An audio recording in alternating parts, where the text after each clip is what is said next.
Speaking of where Kyle thinks Caleb Williams is the worst, I asked Robert Saleh, Kyle Shanahan what they thought of Caleb Williams a couple of days ago. And as you know, teams always praise their opponents. They never say, "Oh, good question. He sucks." And we're going to prove that.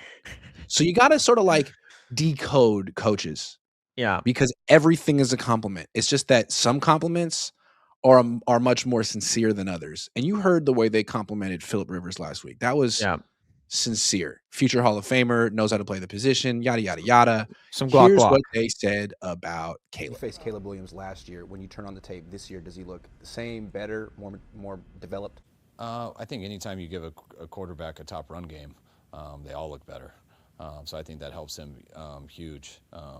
Caleb, in terms of, Caleb is one of the best throwers, most athletic quarterbacks I've ever seen in terms of his height, weight, and speed.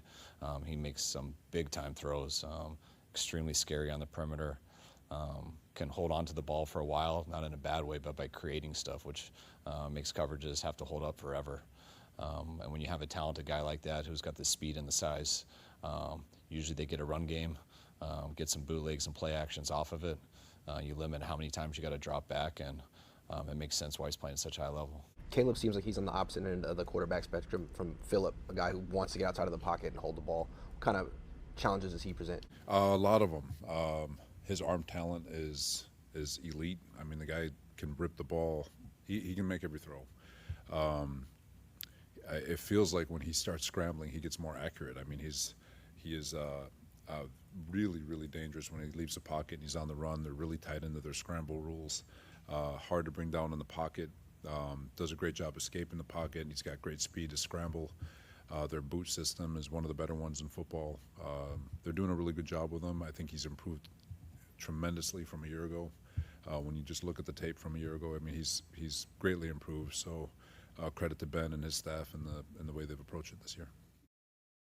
Did he mention that he's good when he's outside the pocket? Yeah, and that's the thing is they both basically said he's shit in the pocket, but guy has no idea what he's looking at. But can't play the position whatsoever. If he gets out of there, athlete.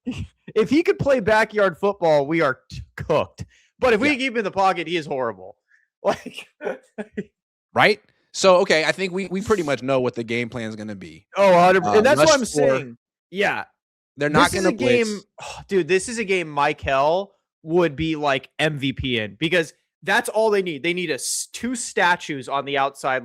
You're not leaving this pocket. You're staying in here. Well, so we got their assessment. The question is, are they underestimating Caleb Williams? Here's what I think they're going to do, knowing them. They're going to make him play quarterback. That's what they said without saying. Mm-hmm. And that doesn't work against Phillip Rivers. You rush 4 and you play zone, Phillip Rivers can see what you're doing before you do it, and he can complete the check down. Yeah. So you do that against Caleb Williams, you probably win. So they're going to play zone, rush 4. And that works because if you rush 5, his stats against the blitz are really good. He's actually very good against fast. He's so fast. Yeah, because if you blitz or you rush 5 or 6, you're playing man-to-man behind it, and he's really good against man coverage. Because the thing about man's coverage is you don't really have to read anything. You just pick out the matchup you like, and then you make the throw, and he can make the throw. Sometimes. He's a 57% completion percentage, though. That's true. But he can make the throw down the field. I think a big reason has such a low completion percentage is because he doesn't check it down. Yeah. Caleb is in my opinion, he is one of the best play creators, period. Top 2 at it, if at worst. I think he could be the best. My problem with their strategy though. Even if you keep him in the pocket and you play zone, which are, he doesn't tear apart. If you don't pressure him, even if you do everything right, he's going to kill you. If you don't pressure him, if you rush 4 and you got no pressure on him and he's just standing there, it doesn't matter that you kept him in the pocket. He held the ball for 4 seconds and your coverage broke down and he beat you for a big play. The big thing about Caleb is he gets sacked hella much. Well, if you can't sack him, then he might look great.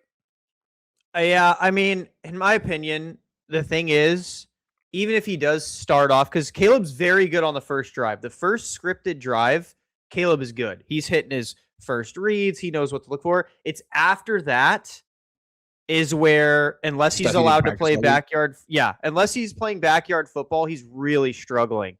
So what I want the Niners to do is, even if they do what we're saying, like just contain him, and he kills you the first drive, don't move away from it. Like you need to take. He has a 57% completion. He's wildly inaccurate. He doesn't necessarily read defenses that well. So if I was them, I'd be like, you know what? Kill us then. If you're going to kill us from the pocket, kill us from the pocket. Because the last thing I want to do is see Caleb escape, launch a bomb over Mustafa and Jair Brown's heads while they're looking up, and DJ Moore get like a 70-yard touchdown. Like, just limit those. Like, our defense is going to get scored on. His whole game is big plays. Yes. Our defense is going to get scored on. You can't overreact to them scoring on us. They're going to score on us. Don't overreact to be like, all right, we need to start blitzing and sending people and not containing, because that, in my opinion, is when you're going to start getting like smacked. I do think that if you keep him in the pocket and make him read zone coverages, that's the way to go about it. But if you don't have a pass rush, I don't know if it works. We'll see. Because when he's not under pressure, he's a hell of a quarterback. When he's under pressure, he's terrible, which is most young quarterbacks. And usually defenses, if they can't generate pressure with 4, they're going to bring 5. But I don't know that you want to do that against Caleb Williams, because now you're simplifying his reads. You're playing man coverage. You're letting him just use his arm talent down the field. I don't think you want to do that. You want to make him play like Phillip Rivers.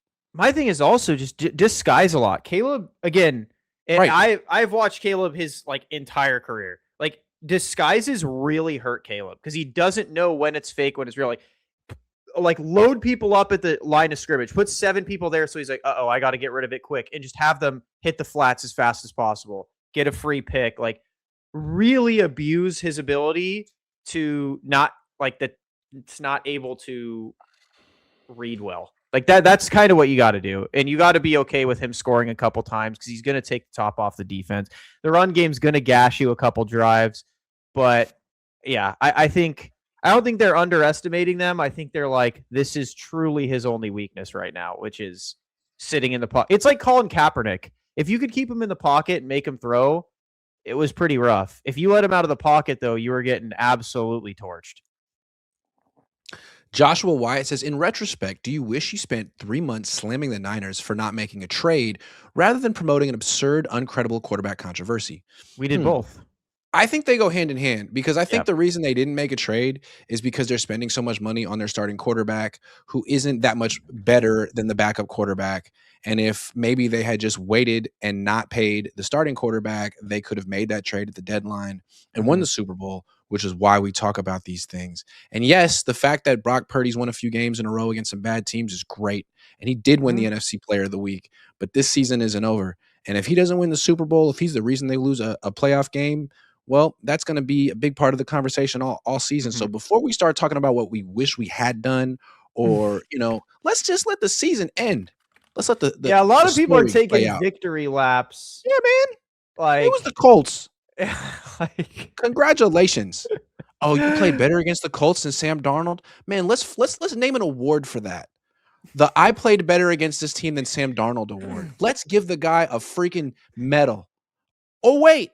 We're calling him the best player in the league? Wait till he wins a Super Bowl first. He's had opportunities. It's not like the play caller is good. The tight end's unfreaking guardable. Let's wait a second, Joshua. The Shrek says play Tonjes Res Kittle for the Hawks. I don't know why people like Tonjes. He is not that good. He's not good. He's good at catching. That's it. He can't break tackles. You blow on him and he falls over. He can't block. Yeah, but he's like 6'5", 6'6", and he's like can make contested catches. He's a nice red zone threat. He's I don't know that he's a starting tight end in the NFL, but he's a nice number 2. Yeah, but I wouldn't play him over Kittle. Even what sucks is if you 70%. Play Kittle in this game and you lose anyway. That's such a shot to your confidence. If you don't play Kittle and you lose, you're they have Brock Purdy, who's the best quarterback in the NFL. So he doesn't need Kittle. Boxing Fan says, is it fair to say that Brock at his best is top 12 and that his ceiling is top 8? At his best, I think if you look at if he played like he did against the Colts all year, we'd be saying he's a top 5 quarterback. The issue is he doesn't play like that all year. No, he doesn't. Also, I feel like the way I look at it is there's the elite quarterbacks in the league. Yes. And at any given time, there's like 4 to 7. Right now, I think like there's maybe 5. I don't know that Lamar's in that class anymore. He didn't run that much this year. I mean, if he's not going to run a lot, I don't know that he's elite. He's not elite. Yeah. So it's like it's Mahomes, Allen, Burrow, Herbert, Stafford. That's to me is like the group that every team would want. And then after that, I think there's about 15 quarterbacks who are good and can play quote unquote at an elite level. If you look at their stats, I don't think Dak has been in the right situation. I think Dak's been elite this year. Like Dak's been one of those. He's not an elite quarterback, but he can be if you give him the wide receivers. And I think Brock too. I think Mac too. I think Hurts too.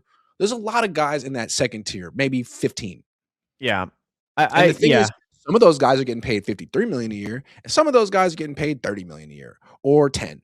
So I wouldn't say like at his best, I wouldn't say top 12. I'd say at his best, he could be top 5, like he played against Colts. Too much sauce says, will Kyle Shanahan trust Pinheiro past 60 yards moving forward? He missed a 64-yarder by an inch. Yes, he'll trust him. Is 6'3" too short for a non-center O lineman, says Steve Lewis. Yes. No? Nah, not necessarily. 6'3" might be on the I think 6'3" is, like right there.